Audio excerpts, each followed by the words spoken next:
Victory in my house. Victory in my house. Victory. You know what? You know what I've discovered? That's why we have Wednesday night services. So you can walk your whole tail up in here, your tired tail. Because the devil fighting y'all. I know if you go to my church, he fighting you too. Because anytime you do anything great for God, thieves don't rob empty vaults. So I know whenever you're about to go to another level, he can't touch you. He can't take you out. So he's trying to wear your tail out. But he can't touch us. Nah, nah, nah.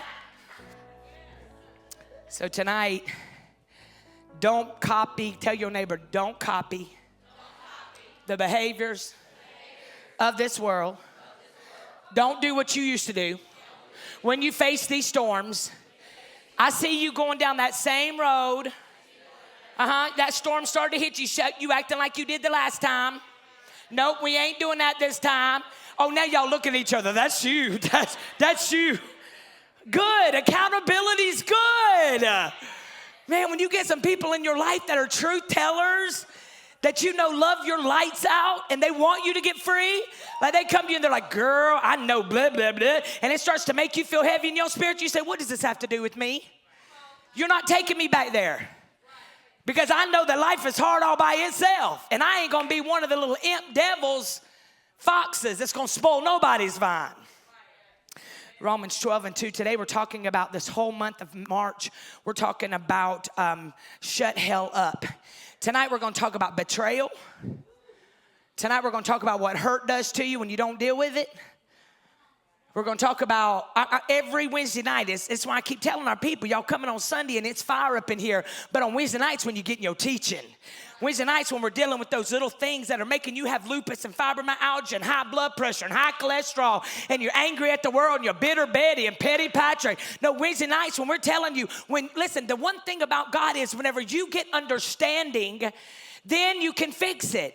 But a lot of times in life, we don't know that we're carrying all this baggage. And I tell a story all the time about when I'm sitting on the plane and the flight attendants will come through. It's usually on American. I love you, American Airlines. I'm lying. I can't stand you. But they'll come through. I'm a Delta girl. Because Delta just makes it easy. It's almost like coming to a Baptist church versus coming to Church of the Harvest, Fayetteville. That was ugly. I love you Baptist people. I do. I love y'all. I'm just saying. We teach you how to fly.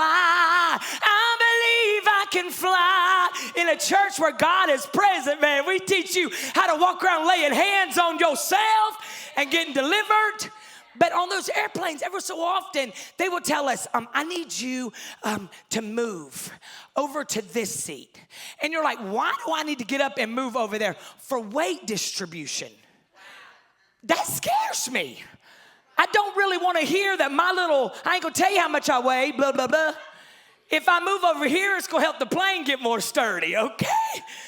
However, just like on that plane, when you carry crap in your spirit from your past, it keeps you from flying. Because the enemy can't keep you from flying, but where he gets you is through gravity and through weight of old relationships, of betrayal. Because in life, we as humans want to be what? What do we want? We want, listen, you can't be wrong. Say it. You want to be free.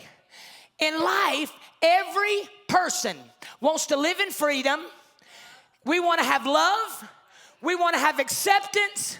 We want to be validated. And we want to be affirmed. You ever walk in those rooms? You know, they always had those mean girl clubs at school. Remember, I was always the one they made fun of. Because my mama made me wear no makeup.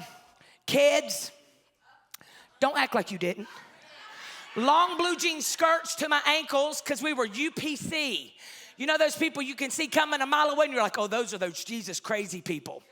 Well, that's the way I was raised. And so I discovered in that season, I couldn't cut my hair. So what I did was I discovered that I could be funny. So I got the wittiest award every year. They'd had me coming out of lockers because I just discovered, well, you might make fun of me, but I'm going to at least get a laugh for some reason. And that's how it is in life. Whenever you go to these places and you walk in these rooms and you see people looking you up and down, and you're like, oh my God, I don't fit here. You ain't written that book yet because you don't, what if people don't buy the book? You don't put out there what social media, what you think God's telling you, and it's already blessed you, but you won't say it on social media because you're afraid that nobody else will like it. And so what? We're always afraid of that little bit of rejection, of what if. So we're going to talk about it today. My scripture is Romans 12:2, which was last Wednesday as well. It says, don't copy the behavior and customs of this world, but let God transform you into a new person by changing the way you think. That's the hardest thing on the planet, ain't it? Because we got faith, man. We got faith. We got so much faith on Sunday, we can shout. We run around this church, and then on Tuesday we get a call saying there was something we see that we don't like in your breast exam this month. We need you to come back in. All of a sudden you done forgot you shouted the whole Sunday service. All of a sudden you are afraid. You're already planning your funeral in your head. You're worried, you're afraid. This is where the Bible says, do not conform, do not have the customs of this world. Do not fear, because why? You can't have fear and faith. You can't worry and worship, right? It says you into God will transform you into a new person by changing the way you think. Then you will learn to know God's will for your life, which is good and pleasing and perfect. The object of regular thinking will determine how your days, years, ultimately your life plays out. Everything starts where? In the mind, man. The mind will have you literally one day, you know when you're on a diet, and one day you wake up, you've been on keto, huh? One day you wake up and you're like, oh! You walk in front of that mirror, you did not even put your house robe on to fix your hair that day. You just were like, girl, you are fine. Within 24 hours, you feel like you are the biggest blimp on the whole planet. You know what I'm talking about? The mind plays tricks. The mind will have you believing that you can run through a troop and leap over a wall, and the next day when something didn't come out the way you wanted it to come out, now you are literally falling and grabbing a hold of every step that you take because you are allowing your spirit man to sleep when it should be awake. You have to recognize the source of self-focused and self-defeating thoughts. Given that your behavior begins in your mind, and your mind is where spiritual transformation happens, is it any surprise that the adversary wants to mess with your thinking? It must be his favorite attempt to attract and disarm Christians. He allows you to become petty. You getting offended at everybody, and it's always everybody else's fault. Therefore, anytime that you're allowing these kind of behaviors to knock you off kilter, it's keeping you from getting that gravity and flying. I always talk about this too. The eagle. There's a reason why eagles don't hang out with chickens. Because chickens ain't never got their minds right. In fact, they just stir up all kinds of sand and dirt. That's what they do. Anytime there's a storm coming, what do? They start going in circles and getting the dirt just all coming up. What does an eagle do? An eagle's like, oh, I smell this thing coming, so I'm out of here. Deuces. That's right. Deuces. I'm about to fly above all the storms. That's what we can do as Christians when we keep our minds focused and don't let what happened in our past keep us grounded. I have experienced periods of mental oppression that seems almost physical. I told y'all last Wednesday, I didn't finish this, but I need to finish it. I said the mind is so strong that a woman that wants to be pregnant really bad can make herself appear pregnant. I didn't finish it.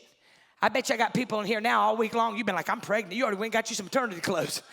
No, she can make herself get swollen. She can make herself start having a baby, like getting swollen. She can have the symptoms of being pregnant.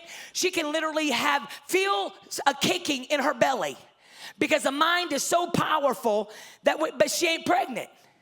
But that's what the enemy will do. The enemy will allow us to be faking it and never making it instead of trusting in God and getting ourselves in position. That's how strong the mind is. The mind will have you walking in the same atmosphere that you've been walking in, and everybody's mad at you one day, and the next day they're not mad at you. The next day they're mad at you. You're over here thinking, everybody's using their Facebook statuses to talk about me. Ain't nobody talking about you. Because we're all going through our own hell. You ain't all that. You know what I'm saying? So we got to get our minds under control. So how do we do that? We replace self-focused thinking with a God-focused mindset. This is why you got to be in your word. Well, Kim, I don't understand the thus, these, and thous. Read the Message. It is thug. It'll be like, girl, bye. Message Bible's awesome. It's on YouVersion, just like anything else. You have to replace self-focused thinking with a God-focused mindset. After praying for the Lord to protect your mind and recognizing the enemy, you have a choice. Will you train your brain to concentrate on the things of God, or will you let it be consumed by the things of this world? Y'all around those people that every day it's always something else? Come on, what'd you say, boo? Yes. You need a heart renovation, a mind renovation. It's always someone else. No. When something's always going wrong, what did I talk about Sunday? Get some people in your circle that are what? Truth tellers and problem solvers. If you're going to come to me with a problem, I need you to already have a solution. This is the way we all need to live our lives. Stop bringing me problems and no solution. I used to be a problem boy. I could bring you the problems. I could walk in a room and find every wrong person on the planet. And then whenever I lost everything, I realized, God, if I'm already got to lose everything, I already got to move back in with my mom and daddy at 36 years old, I'm already got to go get another doggone job making $9 an hour, then heal me from the inside out so 10 years down the road, I'm not repeating this same cycle. At some point, you got to begin to be a cycle breaker. I'm tired of struggling. I'm tired of laying awake at night. I'm tired of being on this medication. I'm tired of being on food stamps. I'm tired of being mad every other day. And what? What are we going to do? Start fixing it with getting spiritual, replacing self-focused thinking with the God-focused mindset. Chaos and confusion is not of God. You understand me? Chaos and confusion is not of God. It is peace. Well, Kim, what about whenever something, the devil does fight. The devil does. Yes, he does. But you know what I discovered? Even when he's fighting me, even when my kids are trifling, acting up, do you know I still have peace in the storm? Because whenever your mind has got a spiritual mindset, you know this is just a season, not a sentence. Every storm's got to run out of rain, right? So why am I going to cry in the rain? No, I'm going to get everything I can in the rain so that I got something to talk about in the season of sunshine. Because the oil is produced where? In the storm. Your oil is produced in the wilderness. Your oil is produced whenever you don't know how you're going to make it, but you just do. Your oil, that's where the oil, that's where your message, that's where your word comes from. That's where your elevation comes from. You know all that quietness you got right now, and you're like, oh dear God, like I need some help.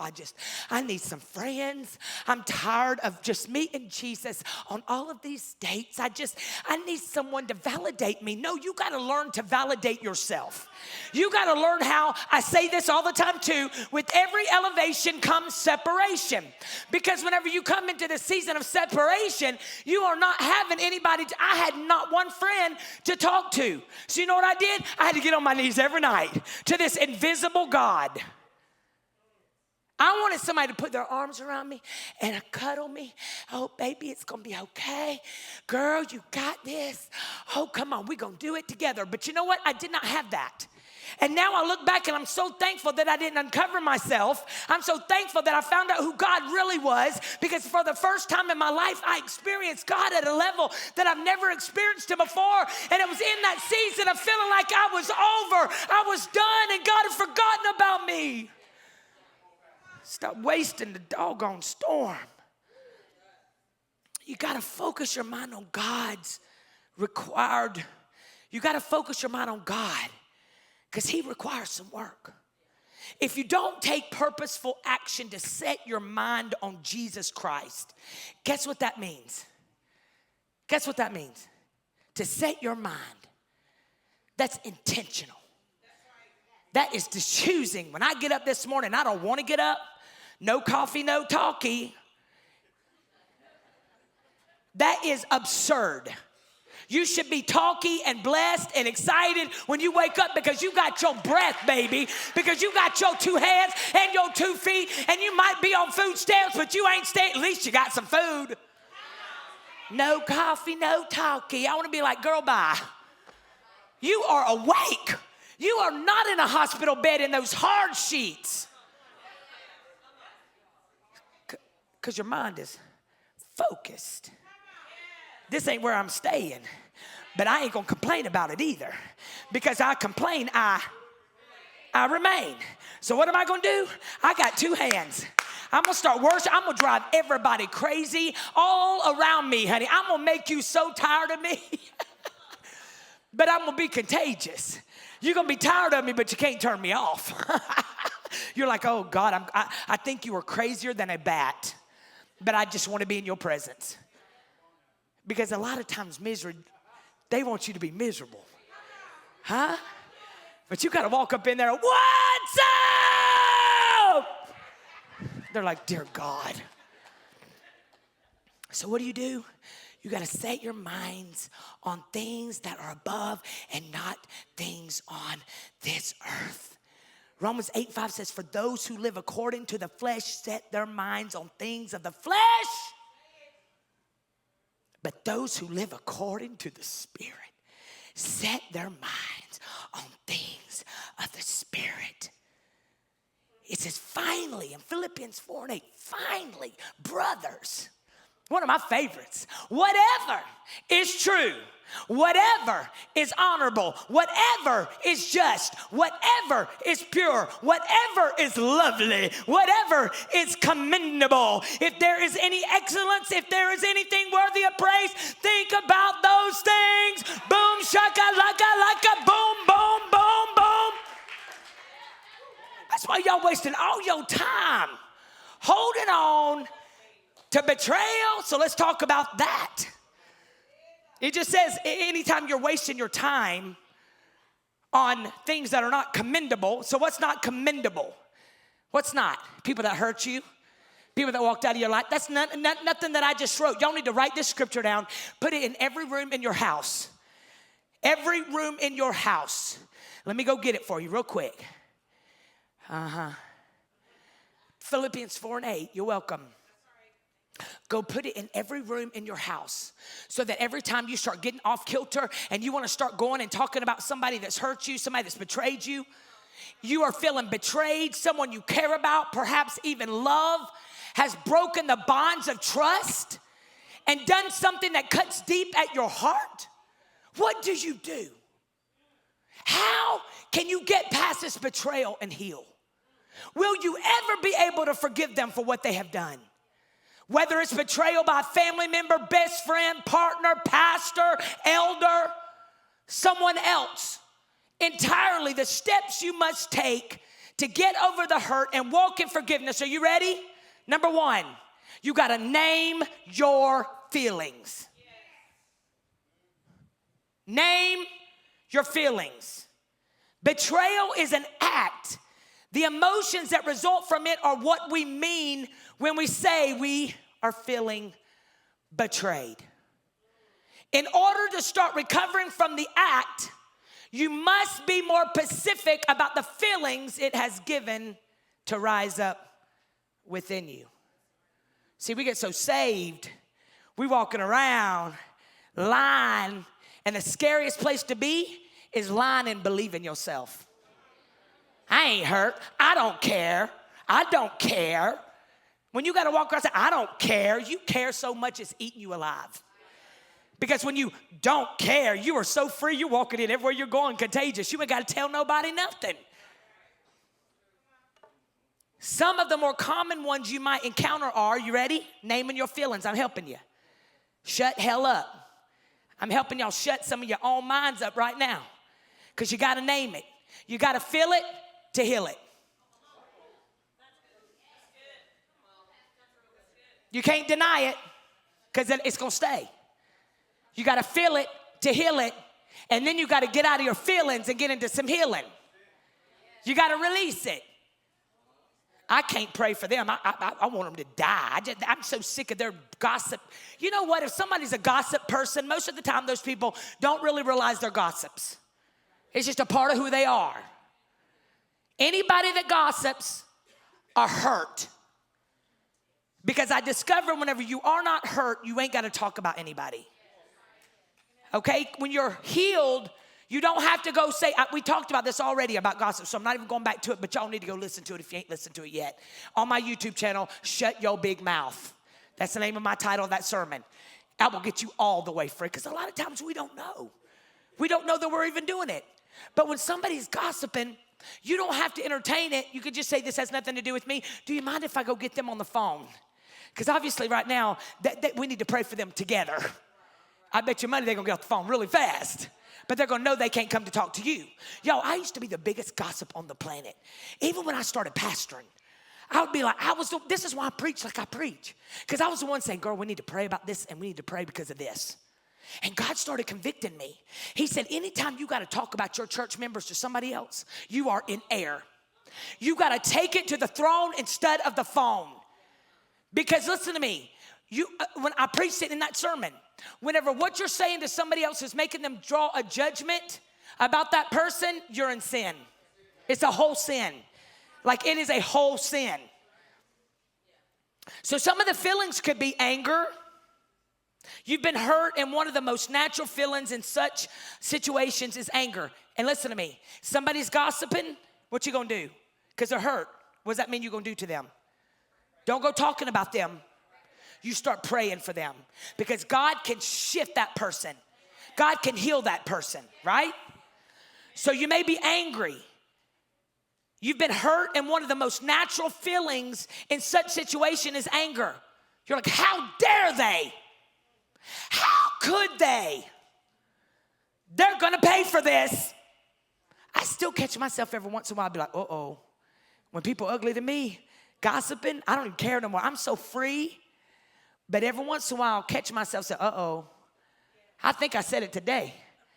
I just corrected myself. Uh-oh. I feel sorry for you, man. Because when you a king's kid and your heart's right, God gonna spank you. Because God will put his hands on who puts their mouth on you. You ain't got to do that to yourself. Now, God's not a mean God, but he will get that person's heart lined up so they can be blessed. It is not your job to get them back. That's how the enemy gets you. Another feeling that you may have is sadness. First one was anger. The second one's sadness, almost like a grieving. Especially when it's somebody you thought were your ride or dies. A sadness. You might become very low, weepy. Even when you discover a betrayal, you've grieved the process, or even after a divorce. God, anybody been divorced in here? It's almost like after you get divorced, that person turns into heck, just like, who are they? Right? Because hurt will make people become somebody that they really are. Ooh, that was yuck. Sorry, y'all. This might be because you feel a sense of loss, a loss of trust, a loss of the person you thought was there for you forever, a loss of the happy memories you have of them, a loss of the future you saw with them. Maybe you're surprised. That's another emotion. Surprised. I'm shocked. I had you up here. This is why you better not put people up here. Now, your pastors, you have a respect for them. Your mentors, that's why I said, Sunday, you better watch who you got pouring into you. But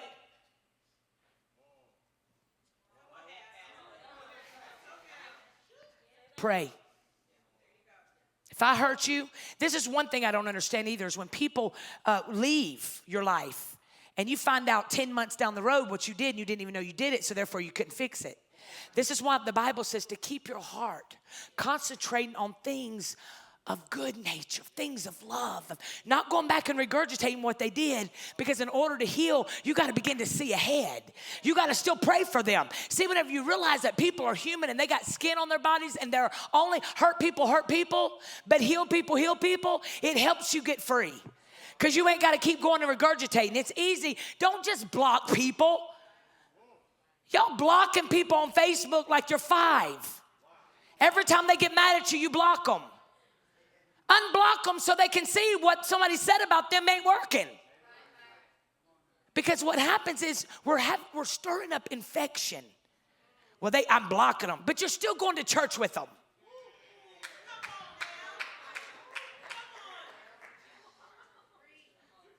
You have to get to a place where you're not petty in a sense of helping. You don't know what somebody's going through at home. You don't know if they're lonely. You don't know if they've been hurt so many times by big, loudmouth, chunky butt people. And now they're just got these walls up. If you're going to church with somebody, this is a community, this is a family, and we fight like hell for each other. And if you can't do it yourself, come in the office and I'll help you get through it, okay? Because we're family. And we're not going to allow anything to be infected. Because infection does what? What does it do? What does it do? It spreads. The flu, it spreads. That's why if you're sick, stay home. That was just a tip. I'll pray for you. I will call you on the phone and pray over your body, but don't you come in here if you got the flu. We all trying to get well. You heard that cough? Get well. So you're surprised. Another thing is you're fearful. Oh my God. Because we start thinking people can hurt us when they can't hurt us. Because we serve a good, good Father. Families. We even had a situation, even in our family. And there was some misunderstandings. And you know what God said? Kimberly, you be the olive branch. I would have rather drank vinegar and salt. Because why? What does pride do? What does pride do? Tears relationships up. And you know what? 1 hour, and it's better than it's ever been ever. You know why? Because there was misunderstandings. Communication kills assumption. See, a lot of times you're allowing miscommunications. Now, when you try and they still acting like a butthole, okay, then you just keep praying until they come back, right? But you did your part. Another thing you may feel is disgust. Angry. I can't believe you would do this to me. I remember when I went through my divorce, I was like, oh my God, I laid in a hospital bed and you saw babies come out of me places that nothing should come out of. How are you being this mean to me? And God said, oh, please. You are building a case when you need to start forgiving. Stop building a case. If it can't enhance your life, then let it go. If you can't change it, what are you going to do? Stop staying stuck in places that you can't change. Did God tell you to fight for it? Then fight for it. Did God tell you to be a peace carrier? Is this good? Y'all just staring at me like this. The next thing you may feel is insecurity. Because they were a part of the fabric of your life, right? You trust them with your whole life, man. And now you feel this insecurity because now you got to figure out life without them. Huh? You understand what I'm saying? So you feel this insecurity. You may question yourself and doubt whether you are worthy of love and care. The enemy will have you believing, ain't nobody going to ever love you. You ain't got no friends because you ain't lovable. That's all a lie from the pit of hell. Even if you're going through a season of isolation, you're not staying there. See, y'all know what's going to happen? Y'all are going to get whole delivered. And then guess what? You're going to be able to do what I'm doing for somebody else. Because every person that is in this place tonight, you are all human. We all act cray-cray. We all got flesh. We all got blood running through our veins. We all need to tell our minds to shut hell up. We all have to take back the authority that we carry and possess. We all got to get our peace back in the morning when we want to throw hell wide open. We all are in control of ourselves, right? And so y'all gonna get so delivered that you're gonna be like peace carriers. You're like, girl, come on, let me just tell you about it. You're gonna get over it. It's gonna roll off your tongue, and you're gonna be a flame starter. You're gonna be, all of a sudden your exes are gonna be, oh my God, who is this? I'm just loving you like Christ loves the church. Oh my God, I'll never forget when I got free from my ex and I saw him. He brought my kids over, and I went from being like salty McGullaghay, and he brought my kids over, and all of a sudden he walked up. I was like, hey man, what's going on? I was so free that I even remember thinking, how did I have kids with you? Like, I went from being a stalker, literal stalker, like could not let him go, to being so free that if he would have come back as Jesus, I'd have been like, deuces, man. Because I made a choice to get free instead of being bound, instead of being weighty, instead of feeling like I always had 1,000,000 pounds walking around with me, instead of feeling like I always needed something, a Red Bull or something to get up because I was carrying so much mess. No, all of a sudden I felt free. I felt free. You know why? Because I made a choice to let it go. Another feeling you may feel is shame. Maybe you did what they said you did. Maybe you are that person. Maybe you are a peace stealer. Did you know that by the time you go to bed tonight and you close your little eyes and you wake up in the morning, that your whole trajectory could shifted and you become a whole different person? And all of a sudden, all the good that's pouring out of your body can all of a sudden take away and fill all the places that everybody knows about you from being messy? Because all of a sudden, all the good you're doing is outweighing all the bad that you've been known for. And now everybody's like, what? I went from, I'm telling y'all something. Everybody was talking about me, and I did everything they said they did. I was the one on the bar nay-naying, okay? I was the party animal, so they were all right. And I wanted to defend myself. They were all talking. I've always been talked about. But what did I say? You're a lot of times talked about because there's something on your life that everybody else sees, but you don't see it yet. Even when you're down in the hole of hell, there's still something on you, because when God qualifies you, he don't take it away from you. He just helps you say, you're going to be there anyway. Let me get you a whole bunch of anointing while you're there. You're already in hell. Let me give you free life college. You're going to pay back no student loan. When you come out of this thing, you're going to be oily. And I remember when I came out, man, I wanted to defend myself. I wanted to go, because people were talking about me on Facebook. They still do. But you know what now? I'm just like, won't he do it? Won't he will? I wanted to defend myself, and I heard God say, Kimberly, you can't defend yourself because you are messy and you are fighting your battles and it's not working for you. He said, I need you to live so nobody believes it, and I'm going to vindicate you. Did you know that it took 5 years? But I got so busy getting free myself in this church with that man right there being the pastor here. I started making a choice. Yes. I started making a choice to wake up and be different. To wake up and not carry the same mess and baggage that I've been carrying. Another thing you might feel after betrayal is loneliness. Sucks. And that's where the enemy gets you, is loneliness. So my question to you is, I sure do love y'all, man. Y'all quiet. These Wednesday nights, man, they get quiet. Y'all like this. I'm healing you. Me and God. He's doing something. Because a lot of times, all my meetings, y'all, I'm busier than anybody. And the one thing I always hear at the end of my meetings is I thought I was free. That's what the enemy gets you. Is you think you're free, but yet you're still angry. You're still dealing with loneliness. You're still dealing with isolation. You're still crying yourself to sleep at night. I thought I was free. And I was laying in bed one night, and this was when revival was going on. My mom and daddy was listening to Todd Bentley every night. I was so sick of that revival.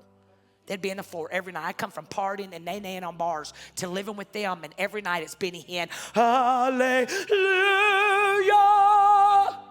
And I was like, gosh. It was infiltrating in my spirit. It was getting hold of me. And even though I wasn't down there, I could hear it because he made sure my mom was a crier. I'd be like, God, get her or heal her. And now I look back. That's what this church is doing to you. That's why you're still coming even when you're uncomfortable. Because see, God starts awakening something on the inside of you. See, the reason you can't tell hell to shut hell up is because you ain't dealing with some stuff that you need to say, shut the hell up. You need to get your mind together. You need to get your heart healed.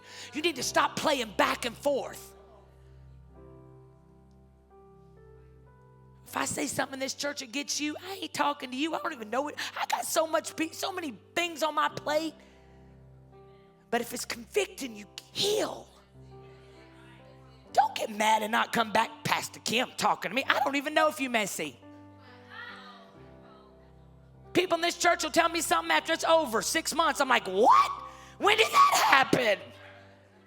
He'll be on the phone talking to people. I don't listen. I don't listen because I refuse to let a season that I walk in on somebody's life dictate their future. You better stop allowing don't you walk in on somebody's life and judge them off that chapter. Because every day in this church, we are growing, baby. Stop throwing it up in people's faces. Stop making them stay in a place that they're getting out of. Because I am proof that God is a kind of God that in a matter of 24 hours can shift your whole life.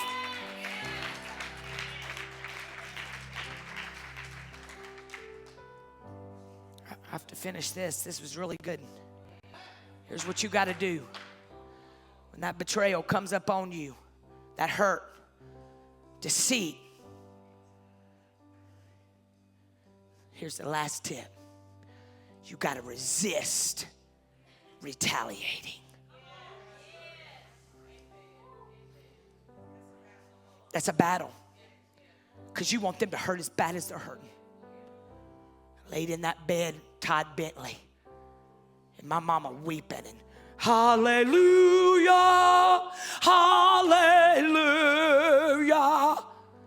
And I heard God say, I'm ready to move you, but you won't forgive that last little bit on the inside of you that you're feeling. If you forgive, it's giving that person a free pass to the crime they committed against you. And I was like, oh my God, I forgave. He said, no, you didn't. Because anytime you see their name, you cringe. You want to get back at them so bad you can't stand it. You know what I did? All of a sudden, I started laying hands on myself. This is why I teach my church. You got the same power that raised Jesus from the dead, lives on the. You know why I don't walk around? I'm going to start laying hands on people in this church. But you know why I haven't up until now? Because I don't want you to think it's my hands. I want you to realize you don't need Benny Hinn. You don't need Steve. You don't need nobody laying hands on you. When you got the same power, I ain't at your house at 3 o'clock in the morning when the devil's fighting you like hell. You got to get your self-worth back. You got to get your Holy Ghost fire back so that you can lay hands on yourself because you are worthy. I don't care if you're the biggest gossip on the planet. I don't care if you've been putting rat poison in your husband's food every week because you don't want him around no more. I don't care if you have yelled at all your people at your job today. I don't care if you're the messiest person on the planet. Right now, you make a decision. I ain't going to sleep with this mess, and I ain't waking up with this mess. I got the joy of the Lord. I'm going to concentrate on that scripture that tells me to concentrate on things above and not things below. I'm about to walk in my house, get my oil out, lay hands on everything in my house. I'm going to lay hands on my husband. I'm going to lay hands on my children. I'm going to lay hands on my parents. And I'm going to lay hands on every pew in this church. And when you sit down, your tail's going to be all on fire with the anointing. So, Father, right now, I know this was tight, but it was right. Because these are the little foxes that spoil the vine. So, Father, right now, we are not going to retaliate. We are not going after these people. With some betrayals, you may experience an overwhelming urge to retaliate, but don't. You may be feeling angry about what happened and you may feel like they deserve punishment, but rarely is this ever a productive endeavor. If there's one way to prolong the hurt and delay in the healing process, it's by plotting and planning your revenge, or trying to pull other people in to be mad at them like you mad at them. Consider the analogy of betrayal as a cut or gash in your bodily flesh. A scab soon forms over the wound, but there's often a desire to prod it and pick at it. It's itchy, it's sore, and you feel the need to do something about it. Yet you know from experience that the more you touch and the more you pick at that scab, the longer it stays and the more likely it is to leave a scar. Retaliation is a bit like picking a scab. It'll only uncover the wound once more and cause you further pain. And the more you do it, even the more you think about doing it, the more likely you are to carry that pain with you for the rest of your life. You got to resist the temptation to get your own back. The feelings will eventually fade and pass. We're proof in this church that happens. We pray our way through it. We praise our way through it. At the end of this month, man, we're going to have a whole miracle service. And God keeps unfolding what we're going to do. It's going to be crazy up in this place. It's going to be an act where y'all have to do it. You have to participate. And it's going to be freedom. And we're going to walk out of March. These first 3 months, January, February, March, are going to be the 3 months where we have talked about relationship reset. We've talked about shut hell up, and we talked about, I don't even remember what the first January, what was it? It wasn't as good as the last two, obviously, because we can't even remember them. What was it? Broken. And look, good for you, man. So, Father, I thank you for this place. Did y'all get anything out of tonight? Y'all feel good? Man, I sure do love y'all. I love you enough to be that parent. All of you online, you better get your tails right too.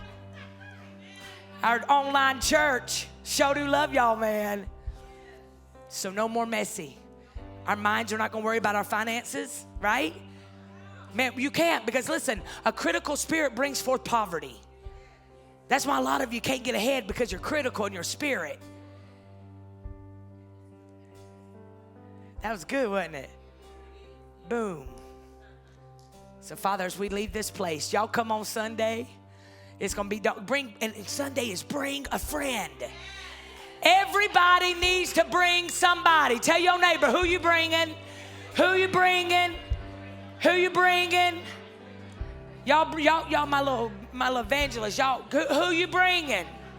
Sunday is bring a friend. We're going to have food for you. We're going to have bouncies for the kids. We got all kinds of stuff that we're going to be doing. We're going to get to know each other. I don't have a plane on Sunday. I can stay and hug on y'all. So, Father, as we leave this place, I thank you for heaviness. It's being broken right now. Even this sermon that awakened some parts of us that we didn't really want to deal with. God, take that heaviness away and convict the people in this place that need conviction and freedom, so they can let it go and never have to go back. No shame. I come against shame. I come against condemnation.